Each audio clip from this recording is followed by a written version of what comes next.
Olá, crianças do sexto ano, bom dia. Sejam todos bem-vindos a mais uma aula de português. E a nossa aula de português de hoje, nós vamos falar sobre a interpretação do texto da resenha crítica. O que é essa resenha crítica? É um estudo profundo que ele teve de um livro, onde ele vai relatar o que fala desse livro e dando também alguma opinião sobre o que ele aprendeu. Na interpretação do texto, diz o seguinte: a autora da resenha é uma criança, adolescente ou um adulto. Explique em qual pista dada pelo texto você observou. Se é uma resenha crítica, vai ser uma adulta, uma pessoa adulta, pois se refere nos 10 anos, como uma época distante, e ela também fala das suas rugas lá no texto. Quando ela fala das rugas dela, releia com atenção o último parágrafo. A que tipo de leitor a autora se dirige? Crianças ou adulto? Ela escreve para adultos, pois sugere que o livro seja dado como um agrado, ou seja, o presente, às crianças, ou ainda que seja lido pelo próprio adulto. As resenhas críticas são tradicionalmente publicadas em jornais e revistas. Atualmente, elas também podem ser encontradas em blogs. Qual o objetivo do gênero de texto? É divulgar uma obra, informando o leitor sobre aquilo que se pode esperar dela.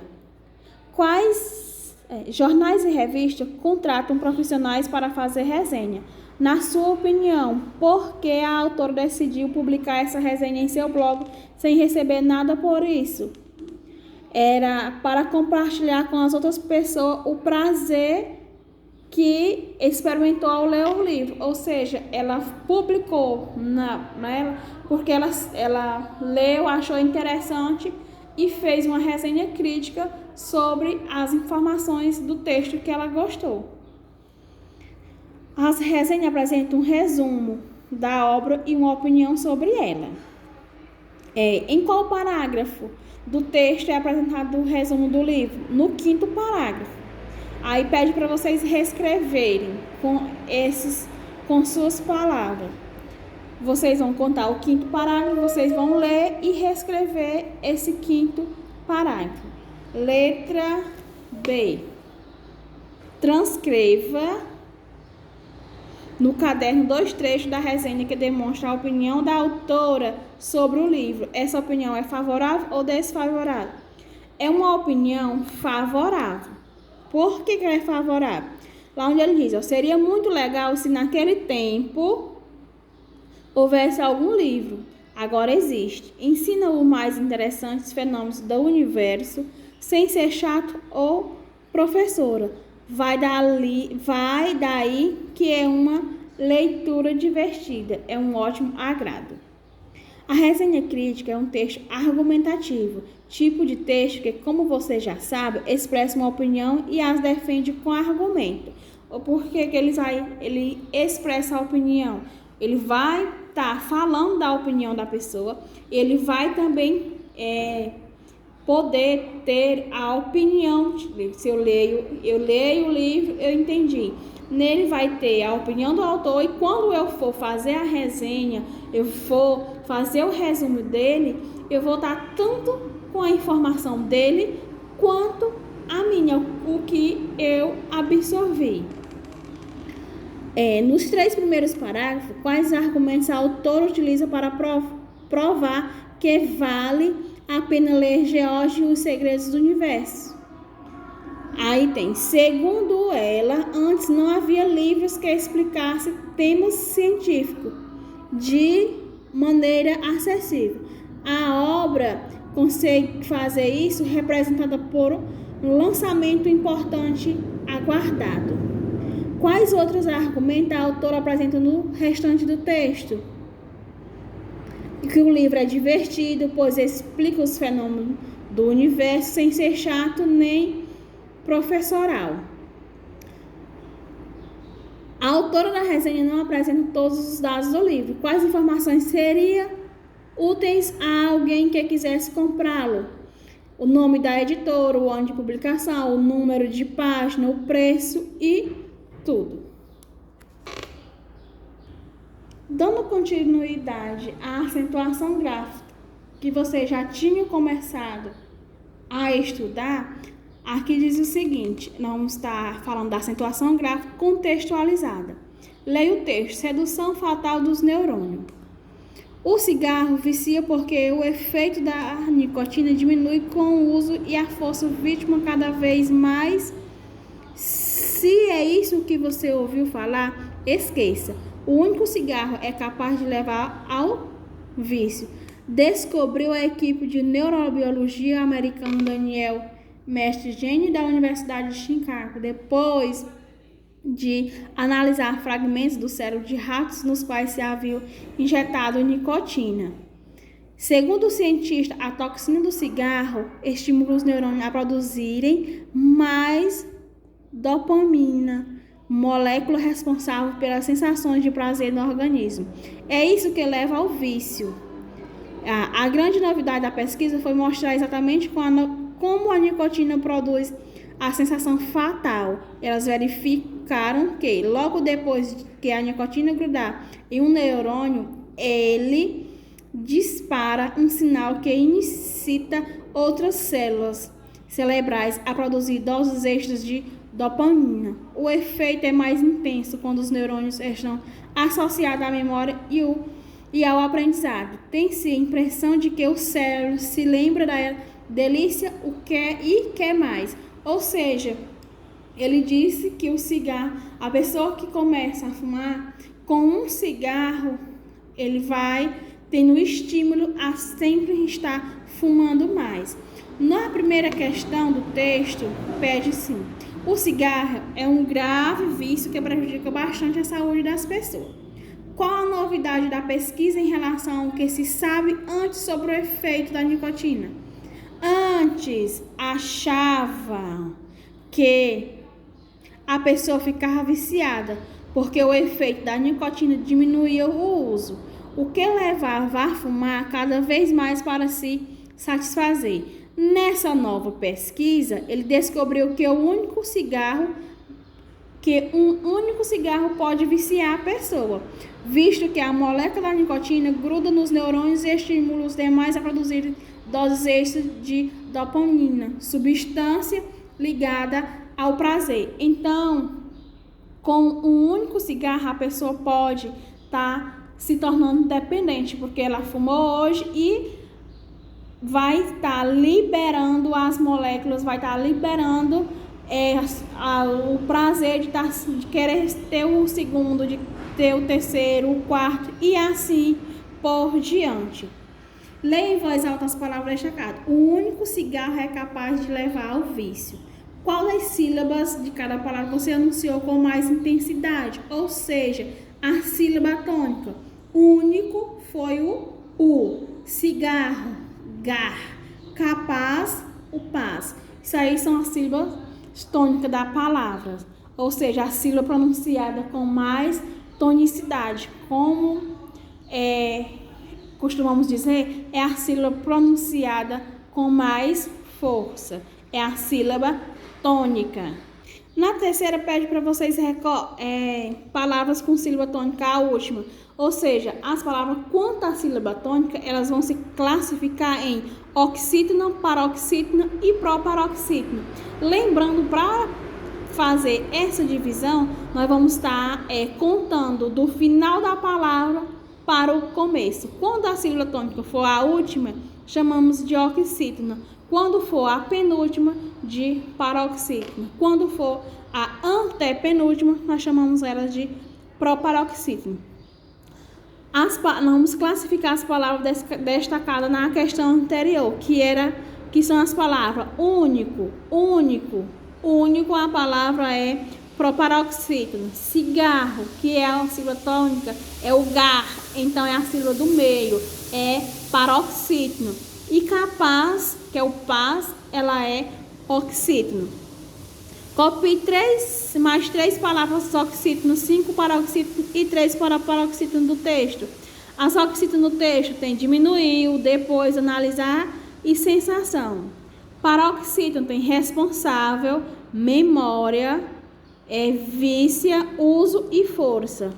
E proparoxítono tem vítima, cérebro, moléculas, células, médico, lâmpada. Todas essas palavras são proparoxítono. Leia em voz alta estas frases. Moléculas responsáveis pela sensação de prazer no organismo. O cientista acredita que a nicotina dê prazer ao organismo. Qual dos dois monossílabos, isto é, a palavra de uma só sílaba, você pronuncia com mais intensidade? É o D com acento ou D sem acento? Nós pronunciamos o D com o acento, né não? Como os monossílabos se classificam em relação à intensidade com a pronúncia? Eles podem ser tônicos ou átonos. Se for tônicos, com mais intensidade, átonos com menos. Na sílaba tônica, pode ou não ser indicada com acento gráfico. Isso se for agudo, vício, cérebro e circunflexo, neurônio e traseiro. Mas também vamos ter outras palavras que elas não irão apresentar acento, nem circunflexo e nem agudo, mas que vai estar com a sílaba com mais intensidade, vai estar pronunciada com mais intensidade. Na primeira diz o seguinte: música, higiênico, cálice, máquina, trêmulo e público. Como se classifica essas palavras quanto à posição da sílaba tônica? Lembrando que quanto à posição da sílaba tônica, as palavras podem ser oxítono, paroxítono ou proparoxítono. Contando do final da palavra para o começo, então todas essas palavras são classificadas como proparoxítono. A que conclusão pode chegar quanto à citação das proparoxítonas? São todas acentuadas. Lembrando que todas as palavras proparoxítonas são acentuadas. Substitui o sinal gráfico de palavras adequadas. Ao terminar, você terá no caderno regra de acentuação das paroxítonas. As palavras proparoxítonas são acentuadas graficamente. Então, fica como? Todas as palavras proparoxítonas são acentuadas graficamente. Na terceira questão, você lê as palavras paroxítono e observa que algumas recebem acento e outras não. Aí pede para a gente colocar a regra de acentuação. Vocês irão colocar aqui assim: acentua-se graficamente as palavras paroxítonas terminadas em ditongo, com L, R, N, X, I, IS, US, ão, ãos, ans, uns e PS. As paroxítonas terminadas em ditongo crescente. Aí tem exemplo de comédia, área, espontâneo, ignorância. E tem as que são acentuadas de ditongo final. Também pode ser realizado como um hiato. Comédia, ela é hiato, mas ela quando não separada, ela vai estar sempre aqui nas paroxítonas por conta do acordo ortográfico.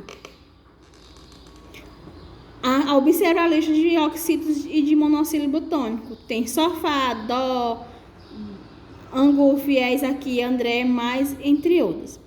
Qual é a regra que diz aqui? Aí a regra que diz aí é que acentua-se graficamente as palavras oxítono e monossílabo tônico terminadas em A, E e O, seguidas ou não de S, ou pelos ditongos abertos EI, EU ou OI, seguidos ou não de S. É só para completar as estrelinhas. A quinta questão diz observe essas palavras: bem, amém, também, parabéns, tem, reféns e bens. O que observando ela, nós podemos concluir o quê? Podemos concluir que os monossílabos tônicos terminados em EM ou EN levam acento. E as oxítonas com duas sílabas ou mais terminadas em EM ou EN são acentuadas graficamente. E conclui que as atividades, vocês terão que estar vendo as regras principais da acentuação, seguidas por as suas terminações. Lembrando, oxítonas terminadas em que acentua? São terminadas em EM e ENS, são acentuadas. Por isso que terminou só em M não recebe acento. E na página 280 tem um quadro de assim: todas as regras das oxítonas e dos monóxidos tônicos valem também para as formas verbais acompanhadas de pronomes oblíquos: adorá-los, dar-me, fê-lo, dizê-lo, repô-los. As vogais I e U dos acentos tônicos sozinhos ou seguidas de S levam acento. Se as vogais I e U dos hiatos tônicos estiverem acompanhadas na sílaba por qualquer outra letra que não o S, não serão acentuadas. E a sexta questão diz assim: compara essas duas frases e as formas verbais destacadas. O fumante tem a impressão de que sua dor vem aumentando. Os fumantes têm a impressão de que sua dor vem aumentando. O que muda de uma frase para a outra? Na primeira frase, os verbos estão no singular, concordando com fumante e dor. E na segunda, eles estão no plural. Então, na primeira frase tem acento por quê? Não tem acento porque estão no singular. Na segunda tem acento porque já está no plural. O que você conclui quanto à acentuação gráfica dos verbos ter e vir na terceira pessoa? Quando no plural, eles recebem acento. No singular, não levam acento porque são monossílabos terminados em M. Lembre-se, quando for o verbo tiver no singular, não tem acento. Quando o verbo tiver na terceira pessoa do plural, eles vão ter acento, porque eles vão já vai estar terminando em M e NES. E assim terminamos mais essa atividade. Tenham todos um bom dia e fiquem todos com Deus.